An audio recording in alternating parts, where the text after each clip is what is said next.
तो इस वक्त की बड़ी खबर, A320 सीरीज के विमानों पर सोलर रेडिएशन का खतरा मंडरा रहा है। एयरबस A320 फैमिली प्लेन में सोलर रेडिएशन का खतरा। सोलर रेडिएशन से फ्लाइट कंट्रोल डेटा करप्ट होने की आशंका है। सोलर रेडिएशन की समस्या को ठीक करने की कोशिश लगातार जारी है। सॉफ्टवेयर अपडेट होने तक उड़ानों में देरी की संभावना है। इंडिगो, एयर इंडिया समेत कई विमानों पर असर पड़ सकता है। तो विमानन कंपनियों ने यात्रियों के लिए एडवाइजरी जारी की है। A320 सीरीज के विमानों पर सोलर रेडिएशन का ये खतरा। इस वक्त की बड़ी खबर, एयरबस A320 फैमिली प्लेन में भी सोलर रेडिएशन का खतरा है। आपको बता दें कि भारतीय एयरलाइंस के लगभग 200 से 250 एयरक्राफ्ट्स पर तेज सोलर रेडिएशन का ये खतरा मंडरा रहा है। सूत्रों के मुताबिक ये radiation Airbus A320 family plane को फ्लाइट कंट्रोल के लिए जरूरी डेटा पर असर डाल सकता है। यानी विमानों की जो स्पीड है, जो ऊंचाई है, डायरेक्शन और इंजन कंट्रोलिंग में गड़बड़ हो सकती है। इस सोलर रेडिएशन समस्या को ठीक करने के लिए सॉफ्टवेयर में बदलाव करने होंगे और इसके लिए एयरक्राफ्ट को कुछ समय के लिए ग्राउंड करना होगा। इससे ऑपरेशनल दिक्कतें आएंगी, यानी प्लेन देरी से उड़ेंगे या फ्लाइट कैंसिल भी हो सकती है। संवाददाता नितिन धीमान हमारे साथ जुड़ गए हैं। नितिन, ये एक समस्या, तेज सोलर रेडिएशन का खतरा भारतीय एयरलाइंस के लगभग 200 से 250 एयरक्राफ्ट्स पर मंडरा रहा है, विस्तार से बताएं। देखिए, ये A320 इस मॉडल के विमान जिस कंपनी के पास है, उनको लेकर के अलर्ट जारी किया गया है। अगर हम देखें तो A320 स्पाइसजेट के पास भी है, एयर इंडिया के पास भी है और अन्य कंपनियों के पास भी है। एयरबस कंपनी से बनाती है और इसमें एक अलर्ट जारी किया गया है कि इस विमानों के सॉफ्टवेयर और हार्डवेयर को अपडेट की जरूरत है और ये अपडेट होंगे तो उतना ही वक्त इनमें लग सकता है। तो फ्लाइट कंट्रोल सिस्टम का डाटा इससे प्रभावित हो सकता है। और इसके बाद देखें तो इंडिगो, एयर इंडिया एक्सप्रेस सभी ने A320 श्रृंखला वाले जो विमान है उनको लेकर अलर्ट जारी कर दिया है। भारत की अगर बात करें तो 200 से 250 ऐसे विमान हैं जिनको तत्काल सॉफ्टवेयर अपडेट या हार्डवेयर अपडेट की जरूरत है, क्योंकि जब भी प्लेन उड़ता है तो अधिकतर चीजें सॉफ्टवेयर हार्डवेयर पर ही डिपेंड करती हैं। उनमें अगर ग्लिच आता है तो पूरी की पूरी फ्लाइट खतरे में पड़ सकती है।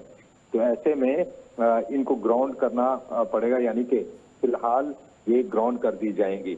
और इसके साथ साथ अगर देखें तो इनके ऊपर क्योंकि रेडिएशन का खतरा हो सकता है, क्योंकि इनके सॉफ्टवेयर अपडेट नहीं है।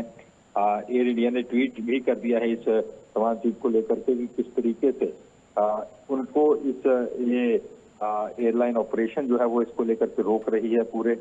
तो ये सभी कंपनियां जिनके पास ये प्लेन है और इस वक्त डिले हो सकता है इनके शेड्यूल के अंदर, और इनके क्योंकि सॉफ्टवेयर अपडेट करना है और उसके बाद ये फ्लाइट भर सकती हैं। तो 200 से ज्यादा फ्लाइट है तो काफी ज्यादा लोगों को परेशानी यहाँ हो सकती है। इसके साथ साथ अगर इंडिगो की बात करें, उन्होंने भी अपने यात्रियों को एक गाइडलाइन कर दी है कि वो यहाँ पर सॉफ्टवेयर अपडेट करने के मद्देनजर फ्लाइट डिले हो सकती है, कैंसिल हो सकती है। तो एक टोल फ्री नंबर सभी ने जारी कर दिया है कि वो टोल फ्री नंबर पर कॉल करके ही एयरपोर्ट पहुंचे कि उनकी फ्लाइट जा रही है, दूसरी फ्लाइट जो है अरेंज की जा सकती है।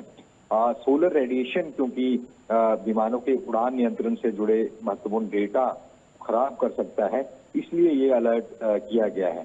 क्योंकि ऐसा ना हो कि कोई बड़ा हादसा हो जाए तो उससे पहले ही अलर्ट जारी कर दिया गया है, क्योंकि ये एयर इंडिया एक्सप्रेस और इंडिगो के पास ऐसे काफी विमान हैं। तो थोड़े समय इनको उपयोग में नहीं लाया जाएगा। A320 बाकी मॉडल्स के यूज कर सकते हैं और इसको जगह जो स्पेयर में विमान रखे होते हैं उनकी सेवाएं लेकर के जो इनके स्केड्यूल फ्लाइट्स हैं उनके ऊपर ऑपरेशन चलाए जा सकते हैं। लेकिन फिलहाल एक बड़ा अलर्ट और पूरे अगर फ्लीट को देखें 200-250 विमानों पर इसका असर पड़ सकता है। जी निश्चित तौर पर।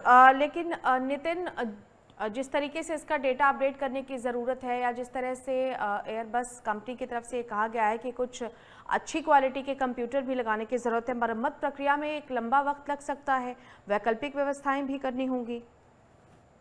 देखिए, मिनिमम 2 से 3 दिन तो लगेंगे, लेकिन अगर टेक्निकली ज़्यादा साउंड करना पड़ा तो हो सकता है 1 हफ्ता भी लग सकता है। तो ये अगर देखें तो मंगलवार के बाद ये उड़ानें शुरू हो सकती हैं। और ये क्योंकि एक अपग्रेड के बाद एक कहा जा रहा है कि 30 अक्टूबर 2025 को जब जेट ब्लू एयरलाइन का एक A320 सेम कंपनी का विमान कैनकर्क से नेवाक जा रहा था, तो पायलट के इनपुट के बिना अचानक नीचे की ओर वो झुक गया था।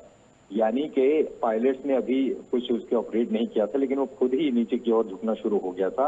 हालांकि विमान में उसने तमाम चीजें ठीक कर ली, लेकिन ये ELAC एक स्विच होता है, उस दौरान ये घटना हुई थी। तो ऐसे में कहीं ऐसी दिक्कतें ना हो, सॉफ्टवेयर ग्लिच ना हो, इसलिए ये तमाम चीजें, क्योंकि जैसे हमने देखा था अहमदाबाद एयरपोर्ट पर जो ब्लास्ट हुआ था, उसमें भी ये कहा गया था कि फ्यूल स्विच बंद हो गया, जो लास्ट बात सामने आई थी।